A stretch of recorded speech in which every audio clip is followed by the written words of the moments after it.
Hello students, good morning everybody. ఇవాళ మన క్లాస్లో క్వశ్చన్ వర్డ్స్ గురించి నేర్చుకుందాము. లాస్ట్ క్లాస్లో మనం ఏం నేర్చుకున్నాము? హెల్పింగ్ వర్బ్స్ గురించి తెలుసుకున్నాము. హెల్పింగ్ వర్బ్స్లో be forms, position verbs, question verbs, అవి వర్బ్స్. ఇక్కడ క్వశ్చన్ వర్డ్స్ గురించి నేర్చుకోబోతున్నాం ఇవాళ. దట్ మీన్స్ బీ ఫార్మ్స్లో వచ్చే am, is, are, was, were, will be. Position వర్బ్స్లో వచ్చే హ్యావ్, హ్యాజ్, హ్యాడ్. క్వశ్చన్ వర్బ్లో వచ్చే డూ, డస్, డిడ్, ఇవి అన్నీ కూడా క్వశ్చన్ వర్డ్స్గా కూడా ట్రీట్ చేస్తాము. ఏంటి కన్ఫ్యూజన్ ఏమీ లేదమ్మా, ఇందులో ఎటువంటి కన్ఫ్యూజన్ లేదు. హెల్పింగ్ వర్బ్స్ చాలా రకాలుగా ఉపయోగపడతాయి. దట్ మీన్స్ మెయిన్ వర్బ్లో సెంటెన్స్ స్ట్రక్చర్, అంటే మెయిన్ వర్బ్తో సెంటెన్స్ స్ట్రక్చర్ ఫామ్ చేయడంలో అవి అక్కడ హెల్ప్ చేస్తాయి. కాబట్టి యాక్చువల్గా దానికి హెల్పింగ్ వర్బ్స్ అని పేరు వచ్చింది. యాక్చువల్గా ఈ హెల్పింగ్ వర్బ్స్ అన్నీ కూడా ఇండివిజువల్గా వర్బ్స్గా యాక్ట్ చేస్తాయి.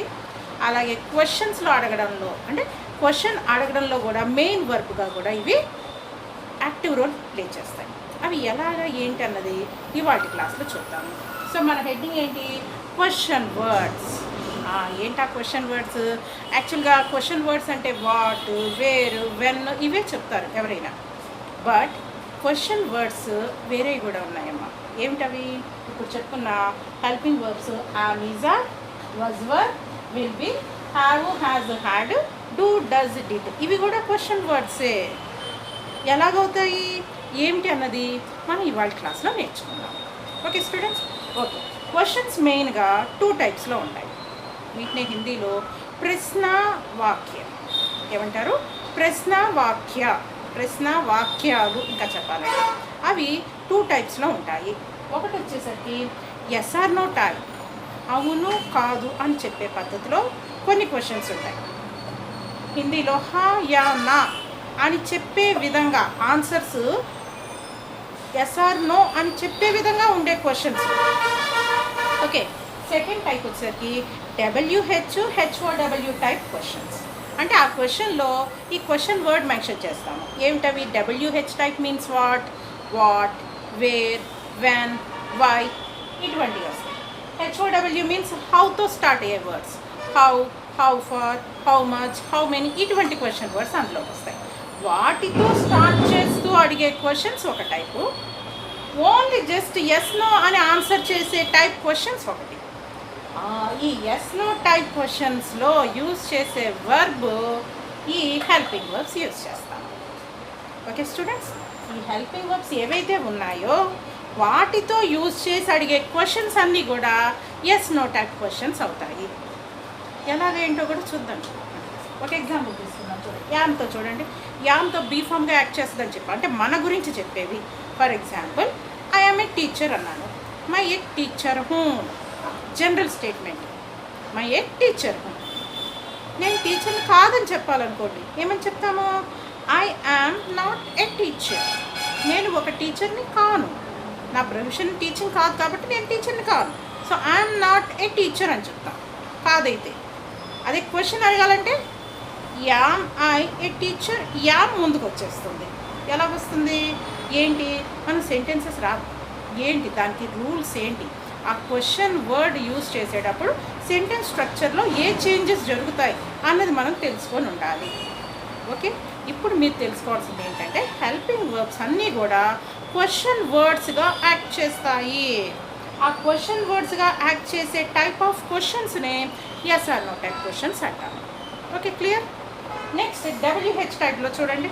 WH వచ్చేసరికి హూ మీన్స్ హిందీలో కౌంట్. ఎవరు? Who are you, who is Karthik, who is Anitha, ఇలాగ అడుగుతాం.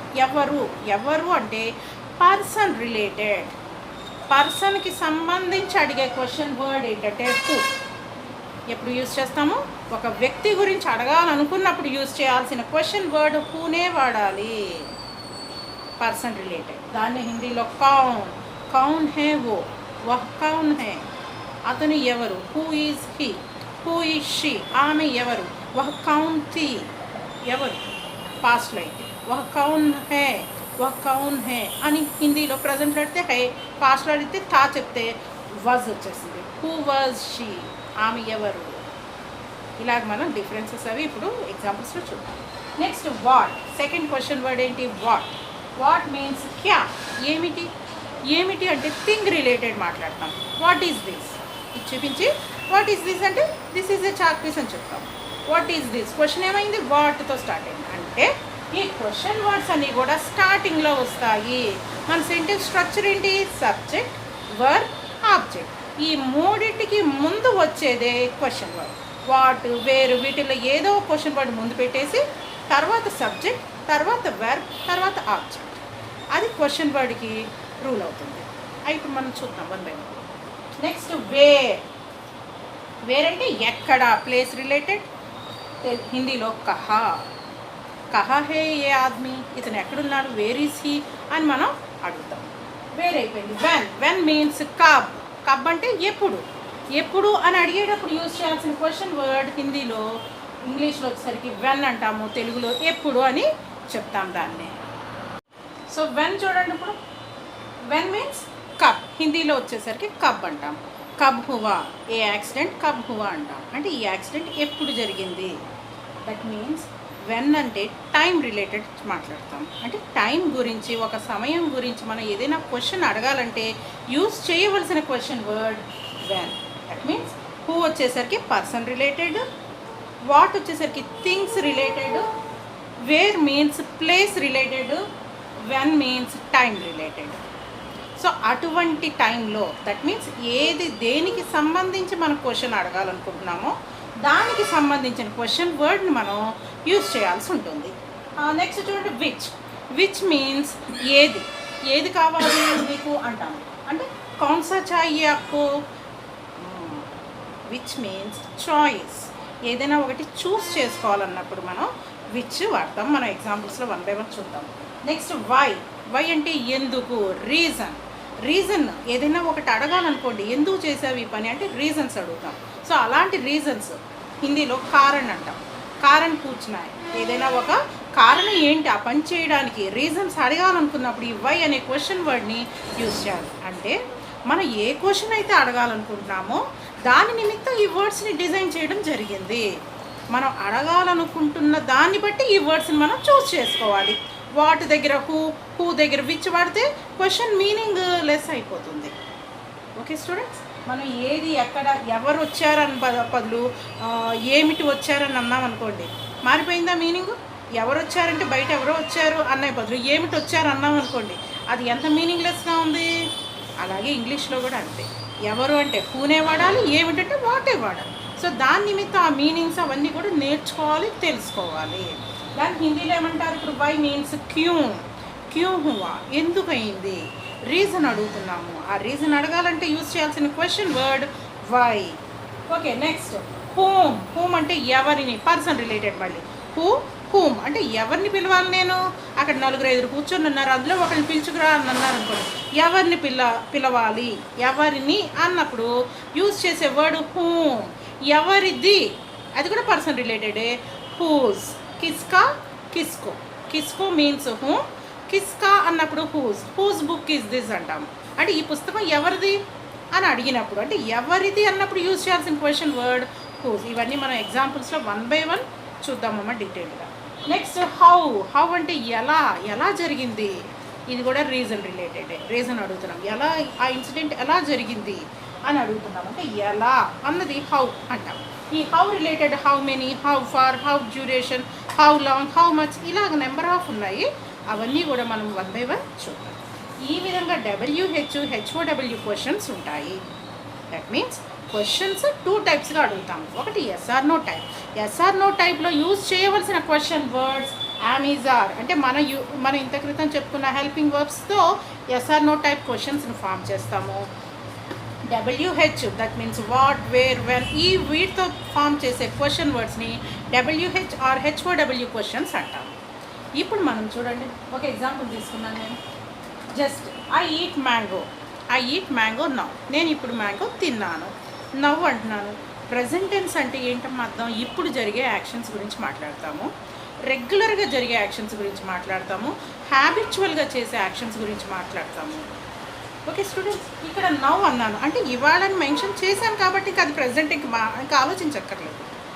ఐ ఈట్ మ్యాంగో నౌ, నేను ఇప్పుడు మ్యాంగో తిన్నాను. General statement. మనకి సెంటెన్స్ స్ట్రక్చర్ ఫస్ట్ నుంచి చెప్పుకొస్తున్నామమ్మా. ఏంటది? Subject, verb, object.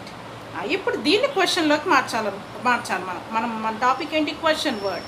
ఇక్కడ క్వశ్చన్ వర్డ్ ఏమవుతుంది? ఇది మామూలు స్టేట్మెంట్, ఐ ఈట్ మ్యాంగో, నేను మ్యాంగో తిన్నాను. దీన్ని ఇప్పుడు సెంటెన్స్ క్వశ్చన్లోకి ఎలా తీసుకెళ్తామో చూడండి. First I eat mango now means తెలుగులో ఏమంటాం దాన్ని? నేను మామిడికాయ తిన్నాను. హిందీలో ఏమని చెప్పాలి? మై ఆమ్కాయ, నేను మామిడి పండు తిన్నాను. తెలుగు ఇంగ్లీష్లో వచ్చేసరికి చెప్తున్నానమ్మా ఫస్ట్ నుంచి, వర్బ్ చివరిలోకి వెళ్తుంది, క్రియ ఇక్కడ ఇంగ్లీష్లో మధ్యలో ఉంటుంది. మిడిల్లో చూడండి, ఐ ఈట్, ఐకి మ్యాంగోకి మధ్యలో ఈట్ వస్తే ఇక్కడ తిన్నాను అన్నది ఎక్కడొచ్చింది? హిందీలో తెలుగులోనూ చివరిలో వస్తుంది. Okay, English sentence structure subject, verb, object అయితే తెలుగులో కర్త, కర్మ, క్రియ. సేమ్ హిందీ కూడా అంతే. ఓకే, ఇప్పుడు ఇది ఇలా చెప్తే ఈ సెంటెన్స్ని పాజిటివ్ సెంటెన్స్ అంటాము. ఏమంటాం దీన్ని? Positive sentence. నార్మల్గా ఇది మామూలు సెంటెన్స్ని పాజిటివ్ సెంటెన్సెస్ అంటాము. మరి నెగిటివ్ సెంటెన్సెస్ అంటే ఏంటి? అంటే లేదు, కాదు అని చెప్పేవాటిని నెగిటివ్ సెంటెన్సెస్ అని చెప్తాము. నకారాత్మక, తెలుగులో నకారాత్మక వాక్యాలు. సకారాత్మక అంటే పాజిటివ్, హిందీలో కూడా సకారాత్మక అని అంటారు, తెలుగులో కూడా సకారాత్మక వాక్యాలు, పాజిటివ్ సెంటెన్సెస్. నార్మల్గా మాట్లాడే మాటలన్నీ కూడా పాజిటివ్ సెంటెన్సెస్. దానికి ఆపోజిట్, అవునికి ఆపోజిట్ ఏంటి? కాదని చెప్తాం. ఆ కాదు, లేదు అని చెప్పేవన్నీ కూడా నెగిటివ్ సెంటెన్సెస్. వాటిని హిందీలో నకారాత్మక, సకారాత్మక అంటే పాజిటివ్, దాని రివర్స్ ఏంటి? నకారాత్మక వాక్యాలు. దాన్ని అయితే ఇంగ్లీష్లో నెగటివ్ సెంటెన్సెస్ అంటాం. నెగటివ్ సెంటెన్స్ ఎలా వస్తుంది? దానికి మనకి స్ట్రక్చర్ చూడండి ఒకసారి. సెంటెన్స్ స్ట్రక్చర్ ఏమవుతుంది చూడండి ఒకసారి. మామూలుగా అయితే పాజిటివ్ సెంటెన్స్లో సబ్జెక్ట్, వర్బ్, ఆబ్జెక్ట్ వస్తుంది. దీనికి రూల్. మరి నెగిటివ్కి రూల్ ఏమవుతుంది? నాట్తో చెప్తాము. నహి అని యూజ్ చేస్తాము హిందీలో, తెలుగులో లేదు, కాదు అని చెప్తాము. మరి దానికి ఆ నాట్ అన్న వర్డ్ ఎక్కడ రావాలి? ఎప్పుడు కూడా వర్బ్కి ముందు రావాలి. నాట్ వర్బ్కి ముందు రావాలి. అది కూడా నాట్ ఎప్పుడు థర్డ్ ప్లేస్లో ఉంటుంది. మరి ఇక్కడ చూడండి, ఇది subject first place, verb second place, object third place. ఇప్పుడు నాట్ రావాలి ఎక్కడ? వెర్బ్కి ముందు రావాలన్నమాట. Subject plus not plus verb plus object. మరి ఇక్కడ నాట్ ఇది ఏమైంది? సెకండ్ ప్లేస్ అయింది కాబట్టి నాట్కి ముందు ఎప్పుడు కూడా ఒక హెల్పింగ్ వర్బ్ ఉండాలి. ఆ helping verb am, are, was, were, will be, shall be ఇలాంటివి ఏదైనా అవ్వచ్చు. డూ, డస్, డిడ్ ఏదైనా ఒక హెల్పింగ్ వర్బ్తోనే ఈ నాట్ని యూజ్ చేయాల్సి ఉంటుంది. డైరెక్ట్గా ఐ నాట్ ఈట్ మ్యాంగో అని అది చెప్పకూడదు. నాట్ ఎప్పుడు ఒక హెల్పింగ్ వర్బ్తోనే వస్తుంది. బండగుర్తు హెల్పింగ్ వర్బ్, దాని ముందు ఏముండాలి? నాట్కి ముందు హెల్పింగ్ వర్బ్ ఉండాల్సిందే. ఓకే స్టూడెంట్స్, ఇప్పుడు చూడండి second not negative sentence structure చెప్తున్నాం కదా. Subject plus helping verb plus, ఇంకా చెప్పాలంటే helping verb plus not plus verb plus object. That means helping verb అంటే మనం ఇప్పుడు చెప్తున్నాం కదా, యామ్, ఈజ్, ఆర్, వాజ్, వర్ ఆ సందర్భానుసారం పాజిటివ్ సెంటెన్స్లో ఏదైతే యూజ్ చేసామో అదే వస్తుందమ్మా, గుర్తుపెట్టుకోండి. అయితే కానీ పైన యామ్ యూజ్ చేసి కింద యూజ్ ఈజ్, ఆర్ యూజ్ చేస్తామంటే కుదరదు. పైన ఏదైతే వాడామో హెల్పింగ్ వర్బ్, నాట్లో కూడా అదే వస్తుంది కదా. సో ఇక్కడ పాజిటివ్లో ఐ ఈట్ మ్యాంగో, ఇక్కడ అసలు హెల్పింగ్ వర్బే లేదుగా. మరి ఐ ఈట్ మ్యాంగోలో హెల్పింగ్ వర్బ్ ఉందా అక్కడ? Am, is, are, was, were, will be, had, have, has ఇవేమీ లేవు. ఒకటి గుర్తుపెట్టుకోండి, అటువంటి ఏమీ లేనప్పుడు డూ, డస్, డిడ్ని వాడాలి. ఓకే స్టూడెంట్స్, ఎప్పుడు వాడాలి? Do, does, did helping verbs ఉండే బీ ఫార్మ్స్ చెప్పుకున్నాం కదా, యామ్, ఈజ్, ఆర్ ఇవి ఏమీ లేనప్పుడు డూ, డస్, డిడ్ వాడాలి. డూ, డస్ వచ్చేసరికి ప్రజెంట్, డిడ్ వచ్చేసరికి పాస్ట్ టెన్స్. ఇప్పుడు ఈ సెంటెన్స్ మనకు ప్రజెంట్లో ఉంది కాబట్టి డూ వాడాలి. మళ్ళీ డూ ఎవరికి వాడాలి? డస్ ఎవరికి వాడాలి? డూ వచ్చేసరికి ప్లూరల్స్కి వాడతాము, డచ్ వచ్చేసరికి సింగులర్స్కి వాడతాము. Do means I, we, you, they. Does వచ్చేసరికి హీ, షీ, ఇట్కి వాడాల్సి ఉంటుంది. ఓకే, ఇక్కడ ఐతో ఏం రావాలి? Do plus not, do not. I do not eat mango. చూడండి ఇక్కడ రాసాను already, I do not eat mango. ఓకేనా? డూ ఎందుకు వచ్చింది అర్థమైందమ్మా? డూ ఎందుకు వచ్చిందంటే ఇక్కడ హెల్పింగ్ వర్బ్ ఏమీ లేదు కాబట్టి. ఎటువంటి వర్బ్స్ హెల్పింగ్ వర్బ్స్ లేనప్పుడు మనం యూజ్ చేసే common helping verb do, does, did. Okay, గుర్తుపెట్టుకోవాలి. ఓకే, ప్రజెంట్లో డూ వాడేసాను. I do not eat mango. దాన్ని ఇప్పుడు తెలుగులో చూడండి, నేను మామిడికాయ తినలేదు. లేదు జనరల్గా లేదని చెప్పేస్తే అయిపోతుంది. మై ఆమ్ నహీ కాయా, కాయాకి ముందు నహీ వచ్చింది. My am Nahi Kaya, negative sentence అయిపోయింది. ఇప్పుడు మనకి కావాల్సింది ఏంటి, క్వశ్చన్ ఫామ్కి రావాలి. క్వశ్చన్ ఫామ్ రావాలంటే ఈ రెండు కంపల్సరీ నేర్చుకొని ఉండాలమ్మా. ఓకే, ఇప్పుడు క్వశ్చన్కి కూడా ఒక స్ట్రక్చర్ ఉందమ్మా. ఏంటది, క్వశ్చన్ స్ట్రక్చర్ ఎప్పుడు కూడా వెర్బ్ ముందుకు రావాలి, ప్లస్ సబ్జెక్ట్ వెనక్కి వెళ్తుంది, తర్వాత ఆబ్జెక్ట్. మరి ఈ వెర్బ్ ఏంటి, ఇక్కడ వెర్బ్ ఏమవుతుంది, ఇందులో మనం యూజ్ చేసిన హెల్పింగ్ వర్బ్ ఏదైతే ఉంటుందో అది ముందుకు వస్తుంది. First question verb. Okay, question verb ముందుకు వస్తుంది.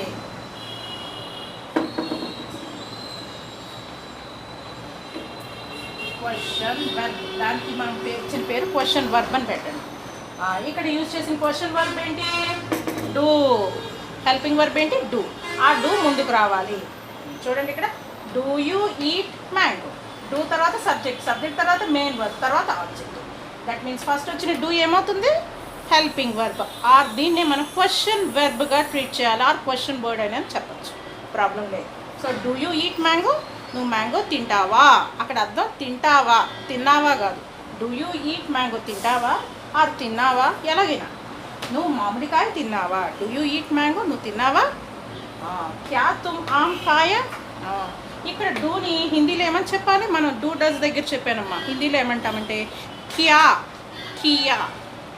యాక్చువల్గా డూ డస్ మీన్స్ కర్నా, కర్నా, కరో, కియా. సో క్యా కియా, క్యా అన్న వర్డ్ వస్తుంది. ఓకే, క్యా తుమ్ ఆమ్ కాయా, నువ్వు ఆమ్ తిన్నావా, నువ్వు మామిడి పండు తిన్నావా అన్న మీనింగ్తో. తిన్నావా అంటే ఏమని చెప్తాం, తింటే ఓకే ఎస్ అని చెప్తాం, తినకపోతే నో. ఇక్కడ పెద్ద పెద్ద ఆన్సర్స్ ఏమీ రావమ్మా. ఎస్ ఆర్ నో టైప్ క్వశ్చన్స్లో just yes or no. Do you eat mango, yes, తింటే తిన్నానని. ఇక మొత్తం చెప్పక్కర్లేదు, ఎస్ ఎస్ అంటే అయిపోయింది అర్థం. తినకపోతే నో అని చెప్తాం. అందుకని వీటిని yes or no type questions అని చెప్తాము. ఓకే, సో ఎస్ నోలో మనం ఆన్సర్ చెప్పేస్తున్నాము. ఓకే, ప్రాబ్లం లేదు. మరి డబ్ల్యూహెచ్ ఎప్పుడు వాడాలి, డబ్ల్యూహెచ్ వచ్చేసరికి డీటెయిల్డ్ ఎక్స్ప్లెనేషన్ అడుగుతున్నప్పుడు డబ్ల్యూహెచ్ యూజ్ చేస్తాము. ఇప్పుడు ఈ క్వశ్చన్ వర్డ్కి ముందే ఏదో ఒక క్వశ్చన్ వర్డ్ యూజ్ చేద్దాం. మరి ఏదో ఒకటి అంటే అన్నిట్లో ఏదో ఒకటి వాడడం కుదరదు, ఇక్కడ సందర్భానుసారం వాడాలి. ఇక్కడ ఏం చెప్తున్నాము, డూ యూ ఈట్, ఒక వస్తువు తినడం గురించి మాట్లాడుతున్నాము. అంటే వస్తువు గురించేగా మాట్లాడుతున్నాం, అంటే థింగే కదా మ్యాంగో అన్నది. సో థింగ్ రిలేటెడ్ వాడాల్సిన క్వశ్చన్ వర్డ్ ఏమైంది అందులో, హూ, వాట్, వెన్, వాటిల్లో వాట్ వస్తుంది. ఎప్పుడు తిన్నామని కూడా వాడచ్చు, వెన్ వస్తుంది. Okay, what do you, what తీసుకున్నాం అనుకోండి, ఇక్కడ క్వశ్చన్ వర్డ్ ఏమవుతుంది, వాట్ తీసుకొని క్వశ్చన్ వెర్బ్. ఇక్కడ వెర్బ్ ఏంటి, డూ. వాట్ డూ, ఇంకా మిగతా సెంటెన్స్ అంతా మామూలు. వాట్ డూ యూ, ఇక్కడ మ్యాంగో రా, మనం ఆబ్జెక్ట్ ఇక్కడ ఆల్రెడీ రాసేసాం. సో ఆబ్జెక్ట్ రాయకుండా వాట్, ఏం తిన్నావు అని అడిగినప్పుడు మ్యాంగో గురించి చెప్తాం. ఎప్పుడు తిన్నావు, when do you eat mango. When ఎప్పుడు తిన్నావు అన్నప్పుడు ఇక్కడ మ్యాంగో చెప్పచ్చు. సందర్భానుసారంగా యూజ్ చేయాలమ్మా క్వశ్చన్ వర్డ్స్. అది డబ్ల్యూహెచ్లో మనం ఇంకాస్త డీటెయిల్గా వాటి గురించి చెప్పినప్పుడు చూద్దాం. ఇప్పుడు జస్ట్ మనం ఎస్ఆర్ నో టైప్ క్వశ్చన్స్ గురించే మాట్లాడుతున్నాం. సో ఇక్కడ డూతో రాసాం. అదే ఇక్కడ ఐ ప్లేస్లో హీ, వేరే వాళ్ళు వచ్చారనుకోండి, హీ గురించి మాట్లాడుకో డస్ రావాలి. He does eat mango, he eats mango యాక్చువల్గా సెంటెన్స్. డస్ వచ్చేసరికి నాట్ అని చెప్పినప్పుడు డూ ప్లేస్లో డస్ వస్తుంది. He does not eat mango. Okay, confuse అవ్వద్దు, అది మళ్ళీ రాసుకుందాం మనం డీటెయిల్డ్గా. డబ్ల్యూహెచ్ చెప్పినప్పుడు చూద్దాం, అది నెక్స్ట్ క్లాస్లో చూద్దాం. ఓకే స్టూడెంట్స్, ఇందులో వరకు మీరు ఏంటంటే గుర్తుపెట్టుకోవాల్సింది ఎస్ఆర్ నో టైప్ క్వశ్చన్ సింపుల్గా యూజ్ చేస్తాం. ఆ హెల్పింగ్ వర్బ్స్ యూజ్ చేసుకుంటా yam, is, was, were, will be, had, have, has, next do, does, did, వీటిని యూజ్ చేస్తా మనం ఈ ఫస్ట్ టైప్ ఫామ్ చేస్తాము. For example, I am a teacher, just simple sentence. నేను ఒక టీచర్ని. నాట్లో చెప్పాలంటే ఐఎమ్ నాట్ ఏ టీచర్, అయిపోయింది. క్వశ్చన్ అడగాలంటే హెల్పింగ్ వర్బ్ ముందుకు రావాలని చెప్తున్నాను. అంటే హెల్పింగ్ వర్బ్ ఏంటి ఇక్కడ, యామ్ ఐ ఏ టీచర్, నేను టీచర్నా అని అర్థం వస్తుంది. అక్కడ యామ్ ఐ ఏ టీచర్ అంటే అయితే ఎస్ చెప్పాలి, లేకపోతే నో. ఇంకా వేరే డీటెయిల్డ్ ఎక్స్ప్లెనేషన్ అక్కడ అవసరం లేదు. డీటెయిల్డ్గా మనం మాట్లాడక్కర్లా. Am I a teacher means yes you are a teacher, అదంతా చెప్పక్కర్లా. ఎస్ ఆర్ నోలో వదిలేస్తాం. అటువంటి సింపుల్గా చెప్పే క్వశ్చన్స్ని yes or no type questions అని చెప్తాము. అది ఐతో వాడాము. యూతో వాడితే యు ఆర్ ఏ టీచర్, కాదంటే you are not a teacher. Are ముందుకు రావాలి, హెల్పింగ్ వర్క్ ముందుకు రావాలి కదా క్వశ్చన్లో. ఆర్ యూ ఏ టీచర్, నువ్వు ఒక టీచర్వా? కాదైతే no you are not a teacher. No no అంటే అయిపోద్ది. You are not a teacher అని చెప్పక్కర్లేదు అక్కడ. No, yes, no. ఇలాగ మనం వీటిని రాసుకొని ఒక్కొక్క ఎగ్జాంపుల్ తీసుకొని ప్రాక్టీస్ చేయాలి. ప్రాక్టీస్ చేస్తేనే గుర్తుంటాయమ్మా. అలాగే నెక్స్ట్ వజ్ తీసుకున్నాం అనుకోండి. వజ్ తీసుకున్నప్పుడు పాస్ట్లో యూజ్ చేస్తాము. అది ఏంటన్నది మనం నెక్స్ట్ క్లాస్లో చూద్దాం. ఓకే స్టూడెంట్స్, మీకు ఈ వీడియో నచ్చినట్లయితే లైక్ చేయండి, షేర్ చేయండి, సబ్స్క్రైబ్ చేయండి. Thank you very much students.